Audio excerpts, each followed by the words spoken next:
Welcome to eagle Andhra. మహిళ తన శరీర లోపం గురించి ఆందోళన చెందుతూ ఉంటే ప్రతికూలమైన ప్రభావాలు ఉంటాయి. వాటిలో ముఖ్యంగా ప్రమాదం కలిగించేవి మీకు ఆత్మవిశ్వాసం మరియు ఆత్మగౌరవం లేకపోవడం. అందరి ఆడపిల్లలాగా మీరు కూడా మీ శరీరాన్ని శుభ్రంగా మరియు ఆరోగ్యంగా ఉంచుకోవాలి అంటే మీరు సరైన పరిశుభ్రత పాటించాలి. ఆడపిల్లలందరూ ఆరోగ్యంగా ఉండడానికి వారి వారి శరీర భాగాల గురించి తెలుసుకోవాల్సిన అవసరం ఉంది. వాటి గురించి ఇప్పుడు చూద్దాం. స్తనములు మరియు చనుమలు అంటే నిపుల్.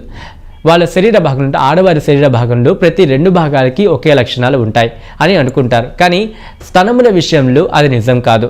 ఒక స్తనము కన్నా ఇంకో స్తనము పెద్దగా ఉంటుంది. ఏ 2 చనుమలు ఒకేలా ఉండవు. అది గమనించదగ్గ చిన్న వ్యత్యాసమే అయినా దానివల్ల ఆందోళన పడవలసిన అవసరం లేదు.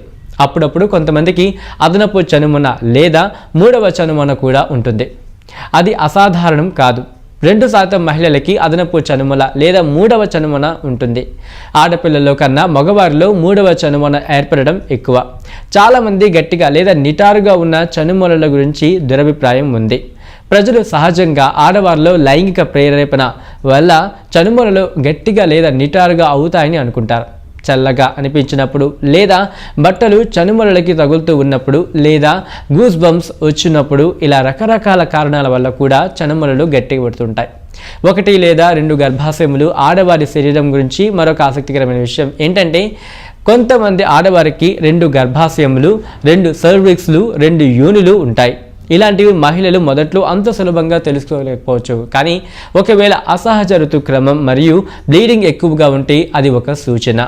ఈ సమస్యని యూటెరస్ డిడిల్ఫీస్ అంటారు. మహిళల యొక్క స్ఖలనం క్లిటోరిస్ అనే అంగం కీలకమైంది. మహిళ యొక్క శరీరంలో క్లిటోరిస్ ఒక్కటే ఆనందం ఇవ్వడం కోసమే పనిచేస్తుంది. అంగస్తంభన గురించి మాట్లాడాల్సిన పరిస్థితి వస్తే కనుక మనం మాట్లాడాల్సి ఉంది పురుషాంగం యొక్క అంగస్తంభన ఒక్కటే కాదు, మన క్లిటోరిస్ ఆడవారి క్లిటోరిస్ గురించి కూడా మాట్లాడుకోవాలి. క్లిటోరిస్ అనేది పెద్దగా కనబడకపోయినా దాన్ని స్పర్శించవచ్చు. క్లిటోరిస్ వివిధ ఆకారంలో మరియు వివిధ పరిమాణంలో ఉంటుంది. క్లిటోరిస్ ప్రతి మహిళకి వేరువేరుగా ఉంటుంది. కానీ ఆనందం కలిగించే విషయంలో ఏమాత్రం లోపం ఉండదు. మూత్రం వెలికి వచ్చే మార్గము మూత్రాశయం నుండి, మూత్రం వెలికి వచ్చే మార్గము యోనిగోడల పక్కనే ఉంటుంది. ఈ మార్గము పురుషునికి ఉన్న దానికంటే చిన్నగా ఉంటుంది. యోని నుంచి రక్తస్రావం సహజంగా రక్తస్రావం గర్భాశయం నుండి యోని ద్వారం నుండి బయటకు వస్తుంది.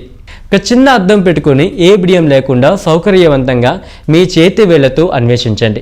సారాంశం కాబట్టి మీరు మీ శరీర భాగాల గురించి తెలుసుకోలేకపోతే మిమ్మల్ని మీరు ప్రేమించలేరు. ముఖ్యంగా అంటే మీరు ఇలాంటి ముఖ్యమైన విషయముల గురించి తెలుసుకోవడం అత్యవసరం.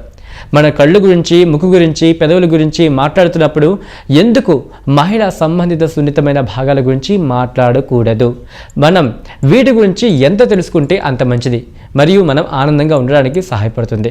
కళ్ళు గురించి, ముక్కు గురించి, పెదవుల గురించి మాట్లాడుతున్నప్పుడు ఎందుకు మహిళలు సంబంధిత సున్నితమైన భాగాల గురించి మాట్లాడకూడదు? వీటి గురించి ఎంత తెలుసుకుంటే అంత మంచిది. అలాగే వీటిని తెలుసుకోవడం వల్ల ఆనందంగా ఉండడానికి సహాయపడతాయి. ఈ వీడియో కనుక మీకు నచ్చినట్టయితే లైక్ చేయండి, కమెంట్ చేయండి, షేర్ చేయండి. మరిన్ని అప్డేట్స్ కోసం సబ్స్క్రైబ్ చేయండి. Please like and subscribe eagle Andhra.